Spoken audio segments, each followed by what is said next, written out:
अभी एक विवाद आ गया था, उस विवाद पर नहीं जाना चाहता। जब वो हज का सब्सिडी खत्म हुई तो कुंभ मेले का विषय आ गया। कुंभ मेला हम सब जानते हैं। कुंभ मेले का एक एस्पेक्ट आप लोगों ने कभी ध्यान दिया है? कुंभ मेला कितने साल में एक बार पड़ता है? 12 साल में। 12 साल में एक बार क्यों पड़ता है? क्योंकि वो जुपिटर की साइकिल पर आधारित है। बृहस्पति ग्रह हर 12 वर्ष के बाद अपना एक चक्कर पूरा करके उसी राशि में दोबारा आता है, इसलिए कुंभ मेला 12 वर्ष में एक बार पड़ता है। हजारों सालों से चला आ रहा है, ठीक है। तो इसका मतलब हमको पता था ना कि बृहस्पति की साइकिल 12 साल की है। इनको तो अभी 100 साल पहले पता चला कि बृहस्पति की साइकिल 12 साल की है।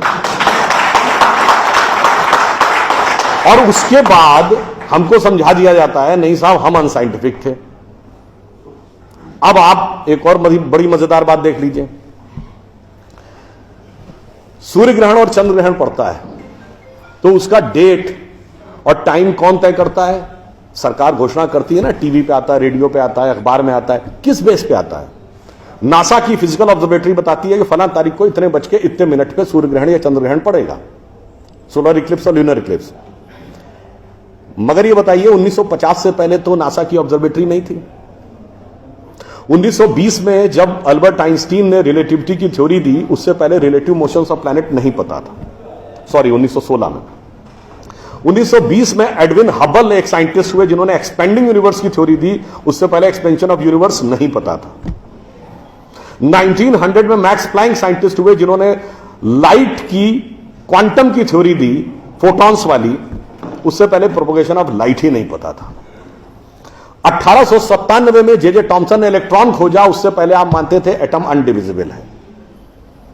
और 1633 में आप ये कहते थे, गैलीलियो को फांसी दे रहे थे इस बात के लिए कि उसने कहा सन रिवॉल्व्स राउंड द अर्थ गलत है।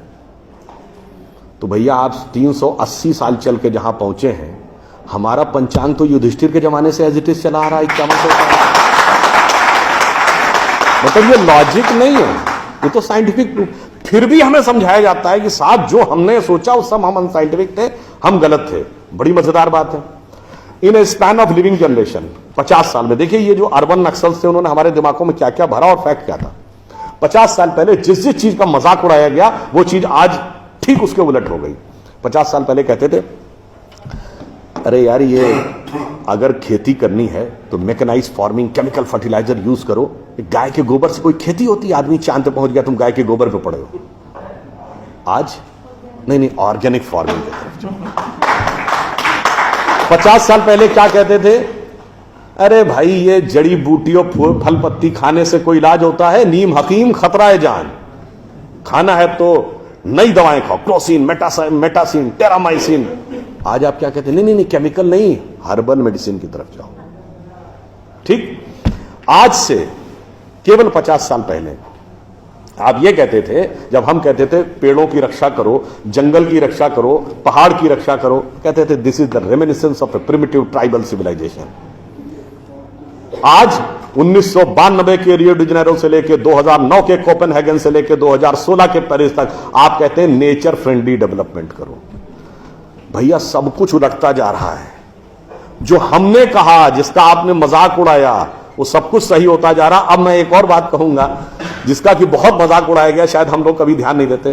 भारत में यह कहा जाता था कि ज्ञान प्राप्त करना है तो ध्यान लगाओ। संत महात्मा जाके गुफा में ध्यान लगाते थे, पीर फकीर जाके कहते थे इल्हाम हो जाएगा। लोग कहते थे क्या बेवकूफ है, हाउ इज इट पॉसिबल? ऐसा कहीं हो सकता है क्या कि जाके ध्यान लगाया और ज्ञान प्राप्त हो गया? If you want to attain knowledge you must outreach, understand the things, meet the people, visit the place, like what Darwin has done. अब 50 साल बाद मैं आपसे पूछता हूं, आपको न्यूयॉर्क टाइम्स अखबार पढ़ना है तो 2 रास्ते हैं। एक, यहां से दिल्ली से न्यूयॉर्क की फ्लाइट पकड़िए, 16 से 22 घंटे लगेंगे डिपेंडिंग अपॉन योर फ्लाइट, और आज का अखबार कल पढ़िए। और दूसरा है कि मोबाइल पे डाउनलोड करिए खट से और पढ़ लीजिए। क्यों? आपके हाथ में डिवाइस है, जिसने डिवाइस बनाई उसने सॉफ्टवेयर भी बनाया है, और जिसने सॉफ्टवेयर बनाया उसने सपोर्टिंग नेटवर्क भी बनाया है। उसी ढंग से हमारा शरीर एक डिवाइस है, तो इसके अंदर मन, बुद्धि, चित्त, अहंकार और कॉन्शियसनेस एक सॉफ्टवेयर है, और उसका कनेक्टिंग नेटवर्क भी है। बस नेटवर्क से कनेक्ट होना है और सब डाउनलोड है। और अंत में मैं एक उदाहरण दूंगा। सब कुछ कहा जाता था कि पैसे के कारण शोषण हुआ, इसलिए खड़े हो जाओ, लोगों के साथ भिड़ जाओ। हमारे यहां परंपरा में त्याग का महत्व था। हम आपसे पूछें, दो राजा बताइए जो सबसे बड़े महान माने गए भारतीय संस्कृति में, राजा राम और राजा हरिश्चंद्र। दोनों इसलिए कि त्याग किया, इसलिए नहीं कि बड़ा बड़ा इलाका अलेक्जेंडर द ग्रेट की तरह कब्जा कर लिया। अब मैं एक आपको उदाहरण देता हूं, वो त्याग कैसे समाज में रचा बसा था। हमारे पूज्य संतों में से एक हुए संत रविदास, काशी के रहने वाले थे। उनके पास भगवान राम की एक मूर्ति थी। काशी नरेश उनके पास गए, कहा जाता था इतनी सिद्ध मूर्ति है, आप कृपया इसे मुझे दे दीजिए। ऐसी मूर्ति राजा के पास होनी चाहिए राजभवन में, ना कि इसमें मैं इस मूर्ति के वेट का 10 गुना सोना आपको दे दूंगा। उन्होंने मना कर दिया। उन्होंने कहा जी इसके वेट का 100 गुना सोना दे दूंगा। उन्होंने मना कर दिया। तो राजा को थोड़ा क्रोध आ गया। उसने कहा ऐसा है रैदास जी, आज जिस झोपड़ी में रह रहे हैं इसमें जितना सोना आ सकता हो नीचे से ऊपर तक उतना भर लीजिए, उतना मैं आपको देने को तैयार हूं। तो एक बार उनकी पत्नी का मन आया कि भाई ऐसा बढ़िया ऑफर नहीं मिलेगा, अब हमें इस पर विचार कर लेना चाहिए। रैदास ने क्या जवाब दिया?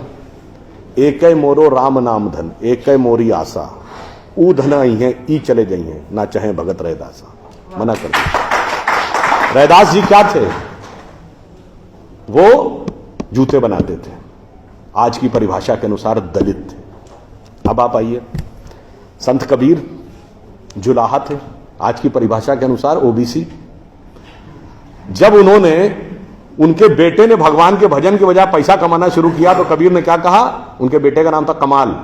उन्होंने कहा बूढ़ा वंश कबीर का उपजा पूत कमाल, और हरि का भजना छोड़ के घर ले आया माल। यानी उन्होंने उसको डिस्कार्ड किया। आप त्याग में रह के दिखाएंगे।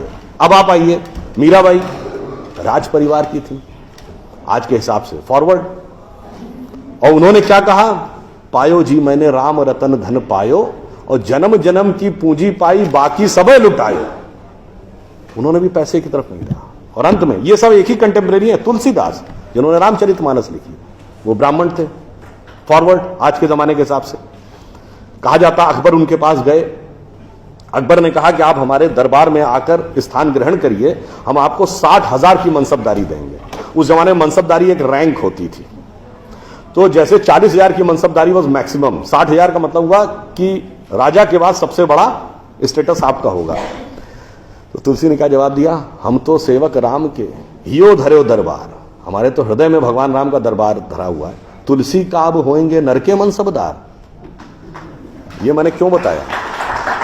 जो बातें ये अर्बन नक्सलिस्ट समझाते हैं कि शोषण किया गया, कैपिटलिज्म किया गया, अगर मार्क्स ने कहा धर्म एक अफीम है जो गरीबों को पिला दी जाती है ताकि अमीर उस पर हुकूमत करता रहे, पर यहां ऐसा नहीं था। मैंने दिखाया समाज का निचला वर्ग हो, मध्यम वर्ग हो, उच्च वर्ग हो, राज करने वाला वर्ग हो, सबने कहा जो त्याग करेगा वो महान होगा। इसीलिए हमारे यहां महात्मा गांधी महान हुए, ना कि प्रधानमंत्री रहने वाले नेहरू महान। तो इसलिए मैं अंत में ये कहूंगा आप सभी लोगों से कि ये जो मायावी रावण साधु का वेश बना के आता है, सूक्ष्म दृष्टि से इसको समझिए और आश्वस्त रहिए कि वो चाहे कितना भी मायावी हो, अंत में विजय हमारी ही होगी, क्योंकि हम आज दुनिया के यंगेस्ट नेशन है। जैसा अभी नलपत जी ने कहा ना कि भाई people like us we are in minority. हम देश दुनिया के सबसे युवा देश हैं, यह सत्य है, मगर यह अर्ध सत्य है। हम सबसे युवा देश और सबसे प्राचीन सभ्यता है। We are the youngest nation and the oldest civilisation. तो एक गौरवशाली हमारा भूतकाल है और एक शानदार भविष्य है जो हमारी प्रतीक्षा कर रहा है। बस बीच के इस माया के प्रपंचों को से हम बचे रहें तो कहीं कोई संदेह नहीं। एक पंक्ति कहकर समाप्त करूंगा कि गौरवशाली था भूत, भविष्य भी महान है, अगर संभालें आप उसे जो वर्तमान है। धन्यवाद।